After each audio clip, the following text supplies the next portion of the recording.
Hello students, welcome to the online classes। पिछली video में हमने कबीरदास की साखी की व्याख्या की थी। कबीरदास की साखी की व्याख्या के साथ ही हमने अभ्यास पुस्तिका में कुछ प्रश्न उत्तर लिखने को कहे थे, लेकिन शायद आपके पास अभ्यास पुस्तिका नहीं है, इसलिए मैं कुछ प्रश्नों को यहाँ पे दे रही हूँ जिसे आप अपने नोट्स में लिखें, अपनी क्लास नोट्स में लिखें। फर्स्ट क्वेश्चन है, प्रेम गली के संबंध में कवि ने क्या कहा है। फर्स्ट क्वेश्चन है, प्रेम गली के संबंध में कवि ने क्या कहा है। इसका उत्तर हमें पहली साखी में मिलेगा, प्रेम गली अति साकरी तामे दोयना समाय। सेकंड क्वेश्चन है, कवि ने किस किस संप्रदाय के आडंबर पर व्यंग किया है।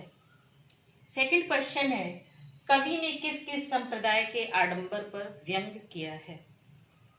यहाँ पे दो संप्रदायों की बात हुई है, एक हिंदू और एक मुस्लिम। हिंदू के पत्थर पूजने के संबंध में और मुस्लिम धर्म के मस्जिद के ऊपर चिल्ला करके ईश्वर को बुलाने के संबंध में। तो ये आपको उन साखियों में इनके उत्तर मिलेंगे, उनकी व्याख्या में इनके उत्तर मिलेंगे। थर्ड क्वेश्चन है, सात संबंध की मसी करूं लेखन सब बन राय। सात संबंध की मसी करूं लेखन सब बन राय, सब धरती कागज करो हरिगुण लिखा न जाए। इन पंक्तियों का आशय और भाव स्पष्ट कीजिए।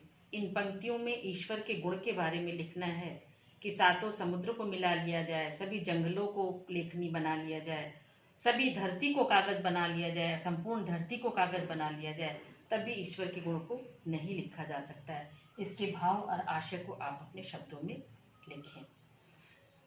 इसके बाद हम आते हैं सेकंड लेसन, गिरधर की कुंडलियां। गिरधर की कुंडलियों में गिरधर कविराय ने जीवन से जुड़ी हुई कुछ नीतिगत बातें बताई हैं जो आज भी उतने ही सार्थक और उतने ही सही है। कुंडलियों में गिरधर कविराय का नाम विशेष रूप से उल्लेखनीय है। इनकी कुंडलियां बड़ी नीतिपरक हैं और इन्हें इनके द्वारा हमें सद्व्यवहार और सच्चरित्र बनने की प्रेरणा मिलती है। ऐसी शिक्षा व प्रेरणा प्रत्येक मनुष्य के लिए अनिवार्य है। इन्होंने अपनी कुंडलियों में सरस और कलापूर्ण भाषा का प्रयोग किया है। कुंडलियों की विशेषता होती है कि ये हमेशा 6 पंक्तियों में होती हैं, जिसका पहला शब्द और आखिरी शब्द सेम होता है। इसके अलावा इनकी द्वितीय पंक्ति का आखिरी भाग और तृतीय पंक्ति का पहला भाग हमेशा समान होता है। अब हम आइए इन कुंडलियों के बारे में चर्चा करते हैं। पहली कुंडली है, लाठी में गुण बहुत है सदा राखिए संग, गहरी नदी नारी जहां तहां बचावे अंग। तहां बचावे अंग झपटी कुत्ता कह मारे, दुश्मन दावा गिर हो तिन्हों को झारी। कह गिरधर कविराय सुनो हो धूर के बाटी, सब हथियार छाड़ हाथ में लीजिए लाठी। इस कुंडली में गिरधर कविराय ने लाठी के गुणों की व्याख्या की है, उसके महत्व पर प्रकाश डाला है। कवि कहता है कि साधारण से दिखने वाली लाठी भी बहुत काम आती है। जहाँ पे गहराई अतः इसको अपने साथ हमेशा रखना चाहिए। मार्ग में भी कहीं पे भी गहरी नदी, नारी मतलब यहाँ पे उन्होंने स्थानीय भाषा का प्रयोग किया है। नारी मतलब यहाँ पे हो गया नाली। मार्ग में कहीं गहरी नदी अथवा नाली हो तो उसे पार करने में, उसकी गहराई नापने में लाठी हमारी मदद करती है। अगर कोई कुत्ता हमें झपटता है तो उस स्थिति पर भी हम लाठी से अपना बचाव कर सकते हैं। यदि रास्ते में कोई दुश्मन अथवा चोर उचक्का हमें परेशान करता है या हम पे दावा करता है या हमें लूटपाट करने की कोशिश करता है, तो हम लाठी को एक हथियार की तरह प्रयोग कर सकते हैं। कवि कहते हैं, कह गिरधर कविराय सुनो है दूर के बाटी। दूर के बाटी का तात्पर्य वहां पे लोगों से है। वे लोगों को संबोधित करते हुए कहते हैं कि लाठी में इतने गुण हैं कि हमें सब हथियारों को छोड़कर अपने हाथ में लाठी लेनी चाहिए। अर्थात इस कुंडली में उन्होंने लाठी के गुण पर विशेष ध्यान दिया है। और ये उस समय की बात है जिस समय यात्रा करना बहुत मुश्किल होता था, आवागमन के इतने साधन नहीं थे, यातायात के साधन इतने नहीं थे, और लोग पैदल या झुंड में यात्रा करते थे। और उस समय रास्ते में उन्हें बहुत संकटों का सामना करना पड़ता था। हर जगह चोर और डकैतों का डर बना होता था, जंगली जानवरों का डर बना होता था। कहीं पे भी जंगलों को पार करते हुए गहरी नाली नदी को पार करना पड़ता था। ये उस समय की बात है। और उस समय गिरधर कविराय ने तत्कालीन परिस्थितियों को देखते हुए लाठी के गुण के बारे में बताया है।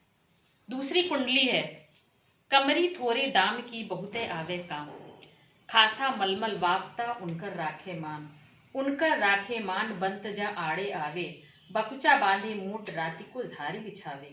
कह गिरधर कविराय मिलत है थोरे दमरी, सब दिन राखे साथ बड़ी मर्यादा कमरी। यहाँ पे गिरधर कविराय ने कंबल के गुण के बारे में बताया है। और ये बताते हुए उन्होंने कहा है कि कंबल हमारे लिए बहुत उपयोगी है, लेकिन कैसा कंबल? जो कम मूल्य वाला हो, जो कम कीमत वाला हो, वो बहुत काम आता है। जैसे कीमती मलमल हमारे इज्जत को बनाए रखता है, वैसे ही परेशानी पड़ने पर एक कंबल आमजन का सम्मान बनाए रखता है। सफ़र में अथवा कहीं भी जाते समय इसे छोटी गठरी के रूप में हम बांध सकते हैं, कुछ सामान रख करके। रात को विश्राम करने के लिए इस कंबल की सहायता से स्थान को झाड़ करके और विश्राम किया जा सकता है, बिछाकर सोया जा सकता है। और कवि कहता है कि यह कंबल कम कीमत में आराम से खरीदा जाता है, अतः हमें इस सफ़र में, इस यात्रा में या कहीं भी जाने के समय हमेशा कम दाम का कंबल अवश्य रखना चाहिए। यह हमारे लिए बहुत उपयोगी होता है।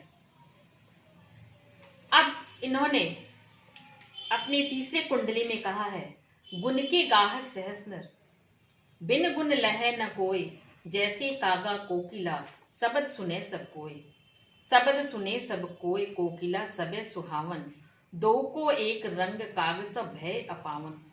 कह गिरधर कविराय सुनो हे ठाकुर मन के, बिन गुण लहै न कोई सहस नर गाहक गुण के। कवि कहते हैं कि इस संसार में गुणों के अनेक ग्राहक हैं, अर्थात गुणों के कारण ही मनुष्य सम्मान पाता है। बिना गुण वाले व्यक्ति को कोई नहीं पूछता। इसके लिए उन्होंने कौवे और कोयल का उदाहरण दिया है। जैसे कौवा और कोयल दोनों का रंग समान होता है, पर कोयल अपनी मधुर वाणी के कारण सबको प्रिय होती है और कौवा अपनी कर्कश बोली के कारण सदैव अपमानित होता है, उसे अपवित्र अथवा बुरा समझा जाता है। गिरधर कविराय इसलिए कहती है कि हे सज्जनों, बिना गुण के इस संसार में किसी को सम्मान नहीं मिलता, क्योंकि यहाँ मनुष्य की पहचान उसके गुणों से ही होती है। इसलिए अपने गुणों को बढ़ाने पर ज़्यादा ध्यान देना चाहिए। इस तरह हमने गिरधर कविराय के 3 कुंडलियों की व्याख्या की। आप इन तीनों कुंडलियों को पढ़ें और दिए गए प्रश्नों को करें। धन्यवाद।